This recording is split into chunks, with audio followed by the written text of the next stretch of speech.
a pageant. Her parents are both from military intelligence family. Her dad did Raytheon arms deals with Israel, probably unrelated. And Erica Kirk was part of running an orphanage in Romania where children went missing. Enough children for Romania to permanently ban the orphanage and permanently ban Erica Kirk. Do you know how up you gotta be to get banned in Romania? Andrew Tate is the mayor there. You really gotta push some boundaries. Mind you, this is when Epstein was still active, so I'll let you connect the dots. By the way, I'm not suicidal. For the record, I am quite happy, okay? You heard it here. But the weirdest thing about Erica Kirk, she met Charlie Kirk, not on Christian Mingle.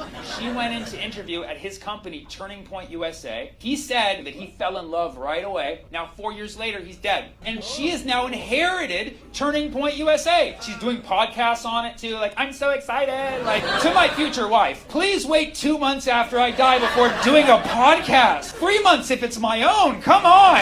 When you look at how fast she moved on, and then you look at how it started and how it ended, how it started was not romance. How it started was her going in for a job, and how it ended was her getting a promotion. So I'm just saying. It was probably Tyler.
Here I am. Y'all see me? Let's go.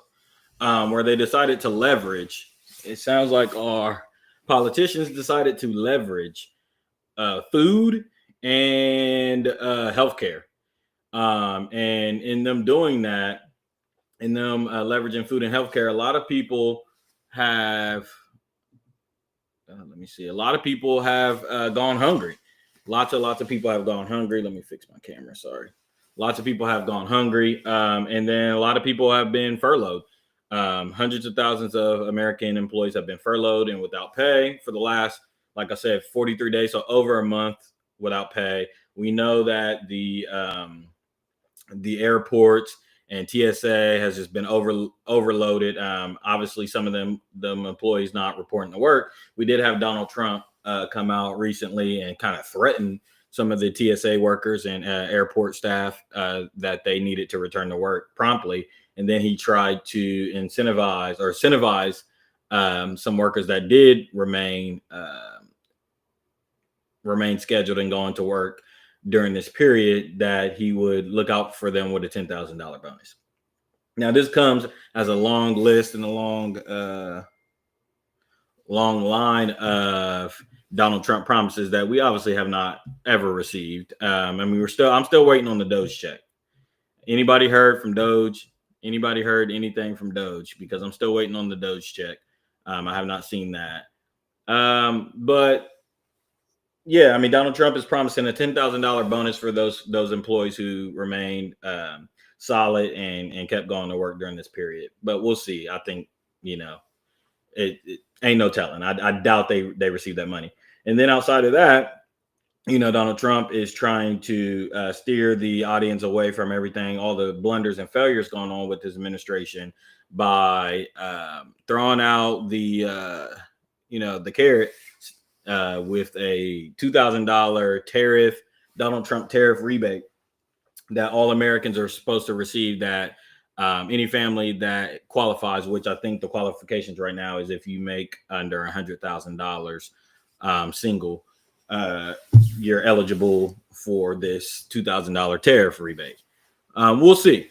I think that they're reporting that right now. I mean, I've seen conflicting reports on the amount of tariffs that has, subsided in different amount of revenue. Between 76 billion and 150 billion is the numbers that I have read, which still falls either a quarter or halfway short of the $300+ billion it would take to give all those qualifying people a $2,000 tariff check. So let me check something.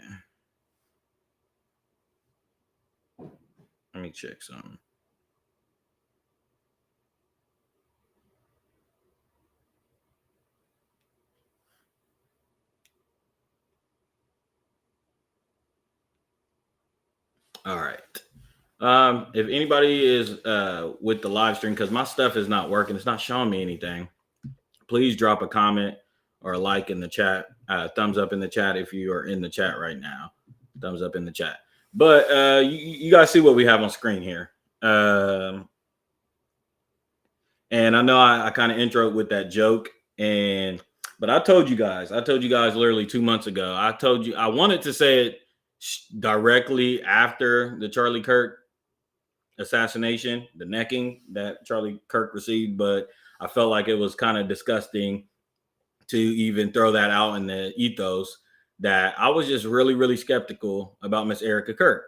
There was a lot of things, and I still don't want to be super disparaging on her, but it is a rolling ball right now that we're seeing when it comes to a lot of people dogpiling on her and her handling of this Charlie Kirk situation, for better or worse. Now, whether you think she was a part of this whole, plot to get rid of Charlie Kirk or whatnot, or you just think she's mishandling the situation in whole part, either way it goes, it's definitely not a good look on her end. Definitely not a good look on her end. I suggest she stops wearing those tight leather black pants up on stage. But more importantly than that, there's things to be said, and there's a lot of skeptical things going on when it comes to Miss Erica Kirk. We heard the joke about the whole Romanian thing. I did read into that before I even seen this joke. I read into that last month, and some child sex trafficking allegations with her organization that she was a part of back in Romania, to where she's banned, is really, really alarming.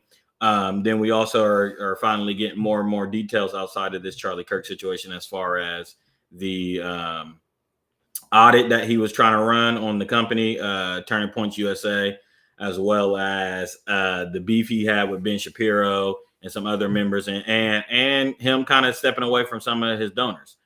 And the real thing to discuss from this Charlie Kirk situation, which is catapults us into my next segment, is this. We have to kind of remember the timeline on which these things are happening. And it looks like to me that a lot of people kind of are forgetting that what kind of splintered this whole MAGA coalition, because you got to remember that, they won the election, they won the House, and everything was all jolly. Donald Trump started his administration with a bang. He started doing the Doge cuts and getting Elon Musk in the White House and all this and all that. He just started shaking shit up. Then you had the ICE raids, and then you had the Stargate $500 billion investment.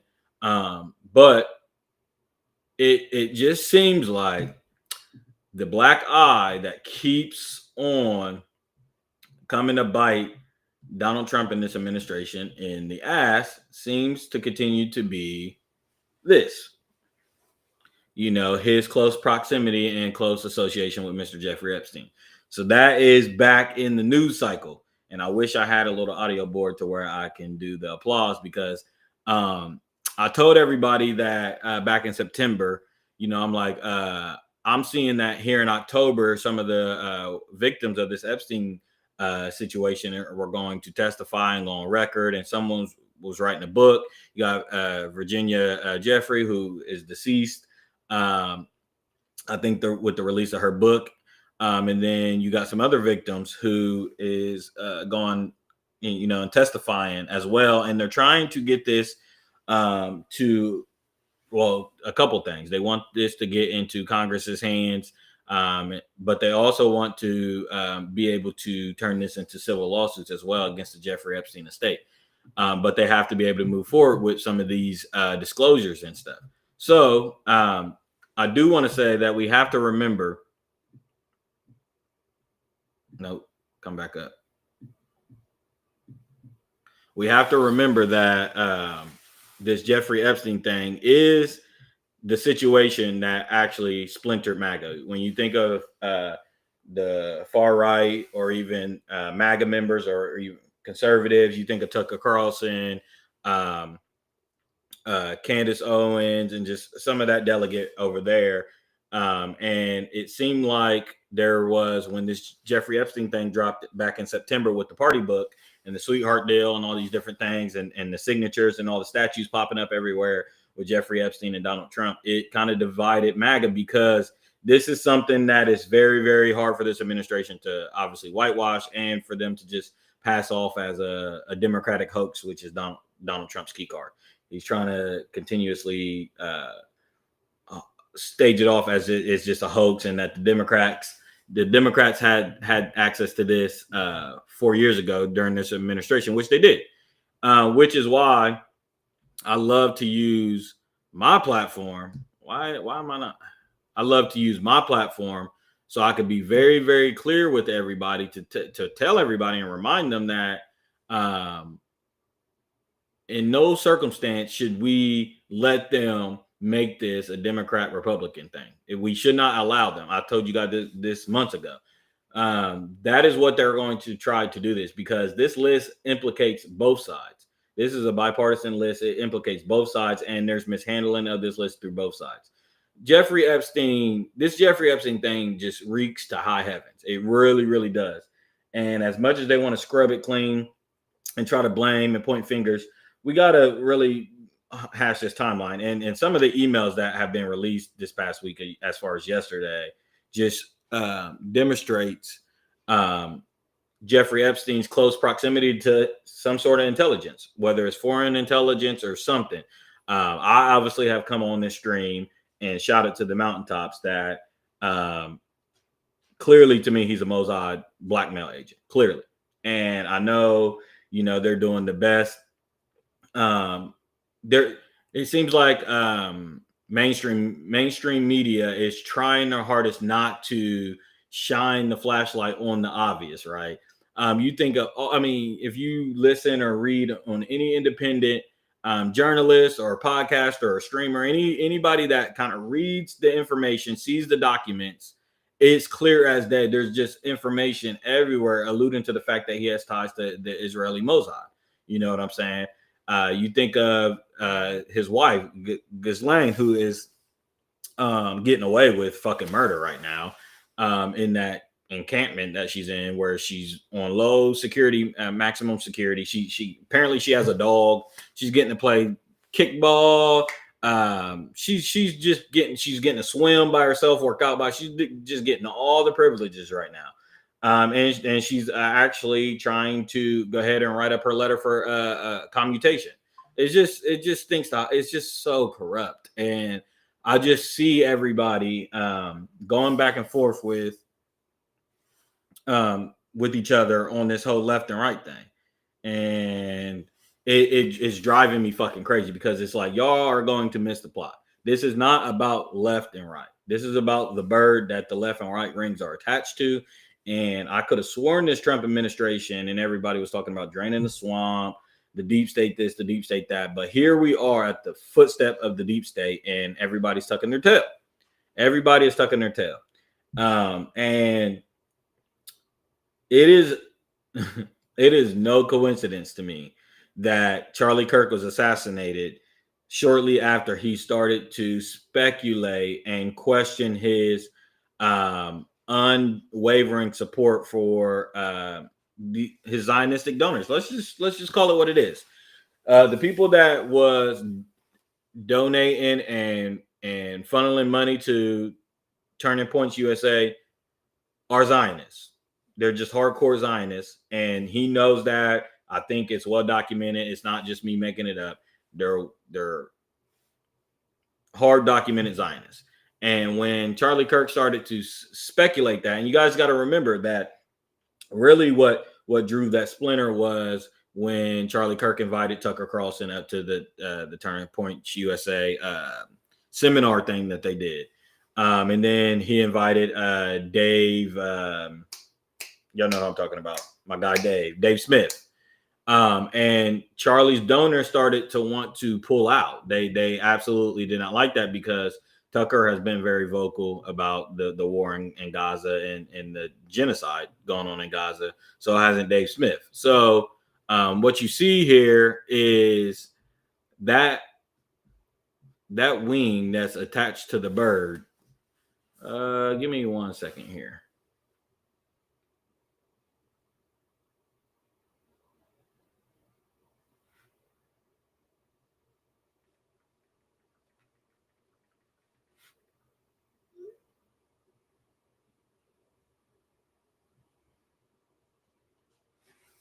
I need to do a mic check because I don't know if my mic is on. And there's just no way. Okay. You guys remember this? Guys, you remember I told you guys this? Oh.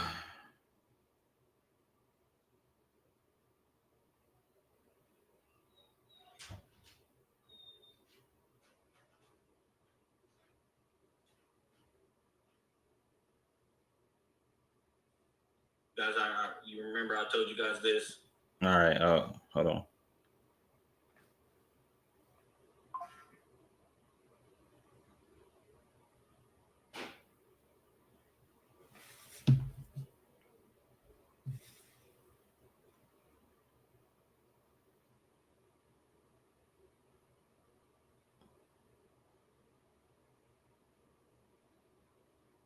Oh, I'm so glad Stephen Curry broke up with Under Armour. So glad.